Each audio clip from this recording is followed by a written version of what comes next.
শুভ সকাল বন্ধুরা, যে যেখান থেকে দেখছো আশা করছি সবাই সুস্থ আছো ও ভালো আছো। সিম্পল ভিলেজ লাইফ চ্যানেলে তোমাদের সবাইকে স্বাগত জানিয়ে আজকের ব্লগটা আমি শুরু করছি। তো ঘুম থেকে উঠে আগে গোবরের ছড়াটা আগে দিয়ে দিলাম। দিয়ে দেওয়ার পরে গরুগুলোকে বের করে আমি ওখানে বেঁধে দিলাম। তারপরে আমি চলে যাব রান্নাঘরে, তালাটা খুলে থালা বাসনগুলো বের করে নিয়ে আসবো। আর এদিকে তোমার জানো তো প্রত্যেক দিন সকালবেলা করে বৃষ্টি হচ্ছে, তো তার জন্য গরুগুলোকে একটু দেরি করে বের করলাম। আর তোমার ঝাড়ঝাঁটাটা আমার দেওয়া আর কি হয়ে গেছে। হয়ে যাওয়ার পরে এই যে হাঁসগুলোও আমি ছেড়ে দিয়েছি। হাঁসগুলোকে যদি তাড়াতাড়ি যদি না ছাড়ি কি না, তো এত চিৎকার করবে যে মাথাটা খারাপ করে দেবে। তো তার জন্য তাদেরকে আগে বের করে দিয়ে আমি চলে গেলাম পুকুরে থালা বাসনগুলো ধুয়ে নিয়ে আসার জন্য। তো চলো আমি থালা বাসনগুলো ধুয়ে নিই, তারপরে তোমাদের সাথে আবারও দেখা হচ্ছে।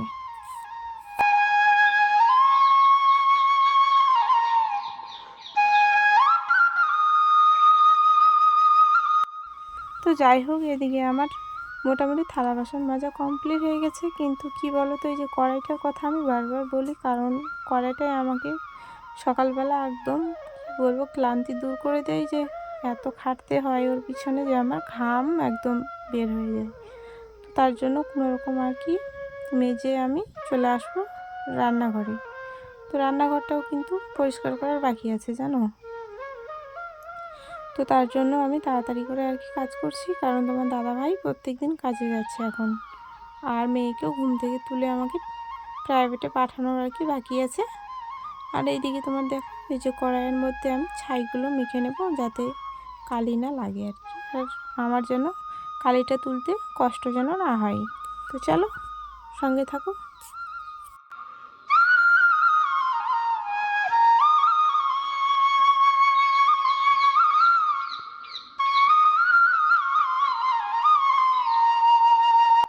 তো থালা বাসনগুলো নিয়ে আমি চলে আসলাম রান্নাঘরে। রান্নাঘরে এসে দেখছি রান্নাঘরটা তো ঝাড় দেওয়া নেই, তো রান্নাঘরটা আমি এখন ঝাড় দিয়ে দেবো। তার আগে আমি ওই যে তোমার উনুনের ছাইটা আর কি উঠে নেব, তারপরে ঝাড় দেবো।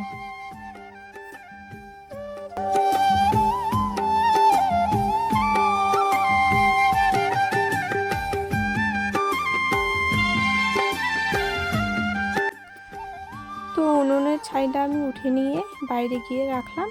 রেখে এসে আমি রান্নাঘরটা পরিষ্কার করে নেব। তারপরে আমি তরকারি রান্না করা বাকি আছে আর ঘর লেপানো বাকি আছে। তো চলো আমি ঝাড় দিয়ে আর কি ঘরটা লেপে নিই। তোমরা সবাই সঙ্গে থাকো আর ভিডিওটা দেখতে থাকো। আশা করছি তোমাদের ভালো লাগবে। আর কেউ স্কিপ করে যেও না। যারা আমার এত দূর অবধি ভিডিওটা দেখছো তাদেরকে অসংখ্য অসংখ্য ধন্যবাদ জানাই আমার তরফ থেকে। তো দেখো আমি এই যে ঘর লেপার জন্য গোবর আর কি গুলে নিয়ে চলে এসেছি। তো গ্রামে কি বলো তো, মাটির বাড়ি আর গোবর ছাড়া, গোবর দিয়ে ঘর লেপানো, এগুলো ছাড়া আর কোনো আমাদের কাজ নেই। তো এগুলোই হচ্ছে আমাদের কাজ, এগুলোই আমাদের করতে হবে সারা জীবন যতদিন বাঁচবো। তো চলো আমি রান্নাঘরটাও লেপে নিই, তারপরে তোমাদের সাথে আবারও দেখা হচ্ছে।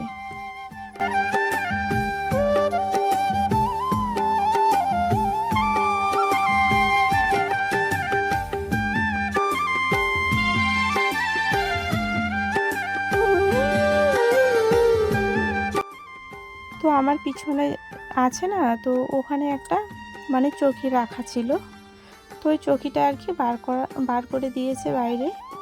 আর তোমার দরজাটা ছিল ওই সাইডে, তো এই সাইডে লাগিয়ে দিয়েছে, কারণ দরজাটা একটু প্রবলেম হয়েছিল, তো তার জন্য এদিকে লাগিয়ে দিচ্ছে। তো খুব অসুবিধা হচ্ছে আমার জানো, ওইদিকে ঠিক মতো দরজাটা খুলছেই না।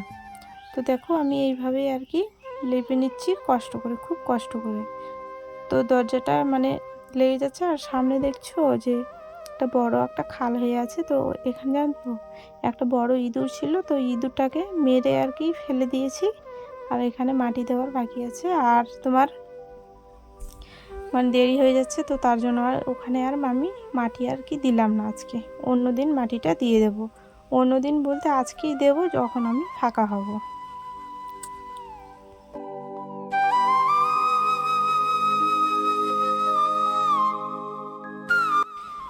তো যাই হোক, এদিকে দেখো আমি চলে এসেছি পুকুরে, যে বালতিটাতে আর কি গোবর গুলেছিলাম। তো ওটা আমি ধুয়ে নিয়ে এসে আমি চলে যাব মুখ ধুতে। মার্শালে গেছিলাম, মুখ ধুয়ে আসলাম, আর ওই যে তোমার কয়েকটা বোতল জল আর কি ভরে নিয়ে এসেছি।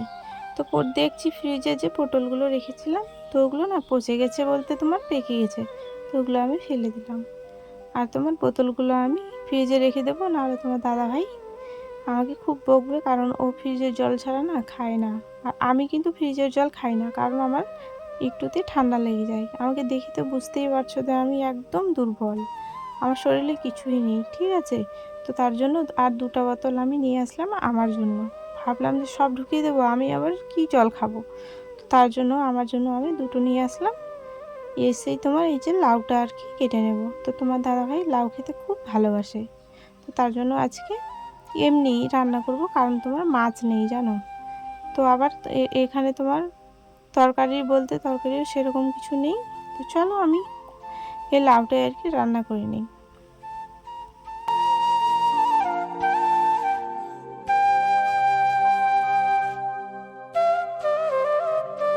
তো রান্না আমি চাপিয়ে দিয়েছি, কড়াইটা বসিয়ে দিয়ে, কড়াইটা কিন্তু গরম হয়ে গেছে জানো। আর আমি তেল আর ফোড়নও দিয়ে দিয়েছি জানো। তো তারপরে আমি লবণ দিলাম, হলুদ দিলাম, আর লাউটাও দিয়ে দিয়েছি, একসাথে নেড়ে চেড়ে আর কি আমি রান্নাটা আর কি নামিয়ে নেব। আর তোমার কি বলো তো, এই লাউগুলো রান্না করতে কিন্তু অনেক টাইম লাগে জানো। আর জালটা মানে তাপটা আর কি অনেক বেশি লাগবে, না হলে তোমার তাড়াতাড়ি হবেই না। তো এখানে দেখো এই যে এরকম হয়েছে আর কি রান্নাটা। আর তোমার ওই দিকে আমি ওই উনুনেই আর কি বসে দিয়েছিলাম এই যে পাস্তাগুলো। তো চলো পাস্তাগুলো আমি রান্না করে নিই, সেদ্ধ করে আগে রেখেছিলাম। তো এখন দুপুর, ঠিক আছে, আমি কিন্তু ভাত রান্না আজকে করব না। তো এগুলোই খেয়ে, আর ওই যে তোমার লাউয়ের তরকারি আছে, ওগুলো খেয়েই থেকে যাব। তো চলো বন্ধুরা, আজকের ভিডিওটা আমি এখানেই